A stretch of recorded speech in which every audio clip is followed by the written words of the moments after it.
Sir నమస్కారం sir. అవును. Sir Pawan Kalyan గారు 15 సంవత్సరాలు మేమే అధికారంలోకి ఉంటాం. ఒకవేళ వైసీపీ 2029లో అధికారంలోకి వస్తామని చెప్పేసి మాట్లాడుతున్నారు గానీ, అటువంటి భ్రమలేం పెట్టుకోవద్దు. అటువంటి ఆశలేం పెట్టుకోవద్దు. 15 సంవత్సరాలు మేమే ఉంటామని చెప్తున్నారు. మరి పవన్ కళ్యాణ్ గారి ఈ 15 సంవత్సరాలు అంటే మొదటి నుంచి కూడా ఆయన మాట్లాడుతూ వస్తున్నారు. దీని వెనకాల ఏమన్నా రీజన్ ఉందా? అంటే 15 సంవత్సరాల తర్వాతే వేరే పార్టీకి అవకాశం ఉంటుందా? లేకపోతే 15 సంవత్సరాల్లోనే అభివృద్ధి కంప్లీట్ చేయొచ్చా? అంటే ఎందుకు ఈ 15 సంవత్సరాలే ఆయన ప్రతిసారి చెప్తూ వస్తున్నారు? మరి మీరేం చెప్తారు సార్ దీనికి సంబంధించి? ఇక్కడ పవన్ కళ్యాణ్ కొంత ఓపిక పట్టాడు. ఎవరెవరు ఏమన్నప్పుడు కూడా ఓపిక పట్టాడు. నిన్న నా ఓపిక నశించిపోయింది. వైసీపీ వాళ్ళు ఇష్టం ఇష్టారాజ్యంగా మాట్లాడుతున్నారు. రాబోయే 2029లో వాళ్ళే నెగ్గేస్తారు. జగన్మోహన్ రెడ్డి తప్పకుండా పరిపాలన సాగిస్తాడు. ప్రజలందరూ జగన్మోహన్ రెడ్డిని కోరుకుంటున్నారని వైసీపీ వాళ్ళు పుకారు పుట్టిస్తున్నారు. అలాగే మా మీద చాలా అవాకులు చవాకులు పేలుతున్నారు. ఇలాంటి వాళ్ళని ఎవరిని కూడా ఉపేక్షించను. ఒకటి 2029లో జగన్మోహన్ రెడ్డి ఎట్టి పరిస్థితుల్లో కూడా గెలవనివ్వం, నెగ్గనివ్వం అని ఘంటాపథంగా చెప్తున్నాడు పవన్ కళ్యాణ్. నమ్మకం ఉంది. మా కూటమి ప్రభుత్వం మాత్రం 15 సంవత్సరాలు ఏకగ్రీవంగా ఉంటుంది, ఎంపిక చేస్తారు. వాళ్ళు మమ్మల్ని చూసి కాదు, మేము చేస్తున్నటువంటి అభివృద్ధి కార్యక్రమాన్ని చూసి వేస్తారు ఓట్లు చెప్తున్నాం అనమాట. అయితే ఇక్కడ మాలో మేమే మా తాలూకు పరిపాలన సజావుగా సాగకుండా అంతరాయం ఎవరు కలిగించినప్పటికి కూడా, బయటి వారు కలిగించినా మా కూటమిలో ఉన్నవాళ్ళు అంతరాయం కలిగించినప్పుడు కూడా వాళ్ళకి తగిన శిక్ష వేయడంలో సందేహించము అని చెప్పాడు. మరి ఇక్కడ ఏంటంటే కూటమి ప్రభుత్వం మీద మైండ్ గేమ్ ఆడుతున్నాడు జగన్మోహన్ రెడ్డి. ఎంత మైండ్ గేమ్ ఆడుతున్నాడంటే ఆ మైండ్ గేమ్ చాలా ప్రమాదకరమైన మైండ్ గేమ్ అన్నమాట. అదిగో అప్పుడు మేకను చూసి కుక్క 4 సార్లు అంటే ఆ కుక్క కాస్త మేక అయిపోయి బ్రాహ్మణుడు ఇంటికి తీసుకెళ్లకుండా ఎలాగైతే వదిలేశాడో, అలాగే చంద్రబాబు నాయుడు, పవన్ కళ్యాణ్ వీళ్ళు దొంగలు, వీళ్ళు ఏం చేయరు, వీళ్ళు ఏదో ప్రచారాలు తప్ప ప్రజలకు వనగురేది ఏమి లేదని పదే ఆ విధంగా జనానికి ఇంజెక్ట్ చేసినట్టయితే జనంలో మార్పు వస్తుందని అనుకుంటున్నాడు. నిజానికి మార్పు వచ్చే అవకాశాలు కూడా కనిపిస్తున్నాయి. That is called mind game. ఆ మైండ్ గేమ్ని తిప్పికొట్టే ప్రయత్నాలు వీళ్ళు చేయాలి. లోకేష్ చేసినా, చంద్రబాబు చేసినా, పవన్ కళ్యాణ్ చేసినా సరే.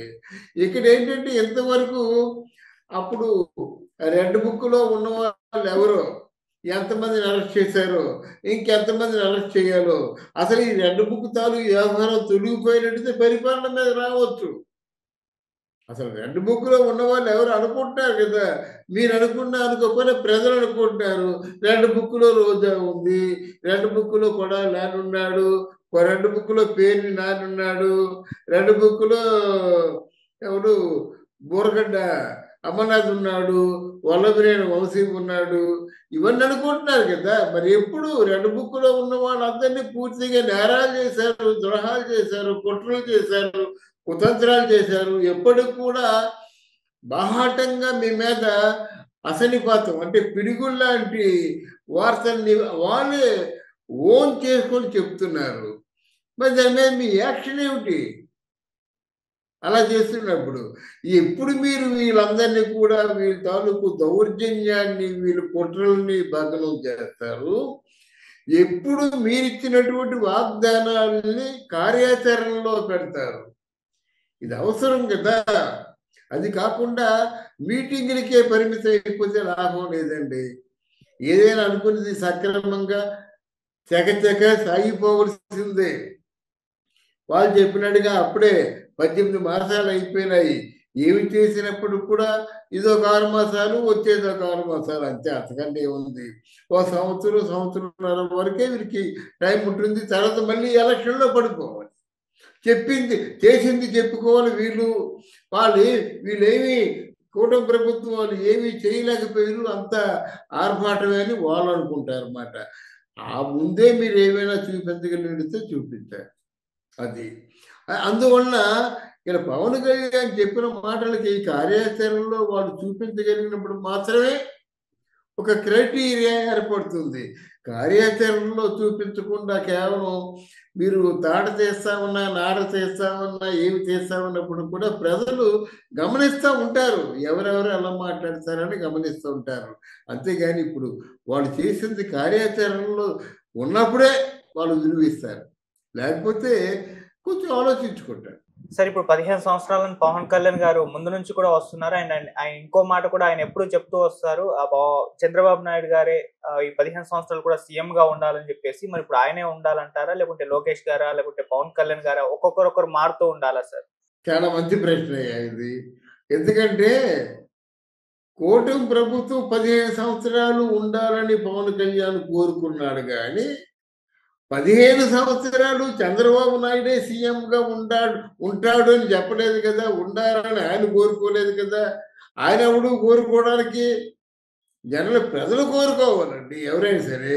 నిన్నటి వరకు ప్రజలు లోకేష్ తాలూకు ఆ చతురత తెలుసుకోలేకపోయారు, మ్యాగ్నిఫిషెంట్ వర్క్ స్టైల్ తెలుసుకోలేకపోయారు. ఇప్పుడు తెలుసుకున్నారు కదా. రేపు లోకేష్ని సీఎం అని కోరుకోవచ్చు, లేదా మీరు మీ వాగ్దానం నెరవేర్చుకొని మీరు ప్రజల మధ్య నుండి ప్రజల మధ్య ఉన్నప్పుడు మిమ్మల్ని సీఎం చేయొచ్చు. ఇది ప్రజల అభీష్టం మేరకు జరిగేది, కానీ చంద్రబాబు నాయుడిని మళ్ళీ సీఎం చేస్తారని నేను అనుకోను. అర్థమైందా? మళ్ళీ సీఎం అయితే ఎంతకాలం ఇదే పనండి, సీఎం.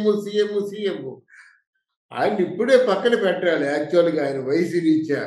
కానీ ఆంధ్రదేశం పాతాళానికి వెళ్ళిపోయింది కనుక మళ్ళీ పూడ్చి మళ్ళీ సజావుగా మీరందరూ కలిసి కార్యాచరణ చేసి ఆంధ్రదేశానికి మళ్ళీ జవసత్వాలు ఇస్తారన్న ఆశతో ఆంధ్రదేశంలో ఉన్న ప్రజలు మీకు ఓటేశారు. అంతేగాని ఆయన 15 సంవత్సరాలు సీఎంగా ఉంటారని చంద్రబాబు నాయుడు చెప్పలేదు, పవన్ కళ్యాణ్ చెప్పలేదు, ఈవెన్ లోకేష్ బాబు కూడా చెప్పలేదు. కనుక వాళ్ళకున్న ఆలోచనలు వాళ్ళకు ఉంటాయి. వాళ్ళు చేసినటువంటి డెఫినెట్గా ప్రోగ్రెస్ కార్డు ప్రతి ఒక్కరికి ఉంటుంది. అది మా జర్నలిస్టులు చెప్పిందో, ఫేక్ సర్వే వాళ్ళు చెప్పిన ప్రోగ్రెస్ కార్డులో కాకుండా జనం మనోపరకాల మీద ఉంటుంది, జనం గుండెల్లో ఉంటుంది. అప్పుడు ఆ ప్రోగ్రెస్ కార్డు ప్రకారంగా జనం వాళ్ళు కోరుకున్న మనిషిని సీఎం అని చేస్తారు. ఇది యథార్థం, ఇది జరిగే పని. Right sir, thank you so much sir. Thank you very much.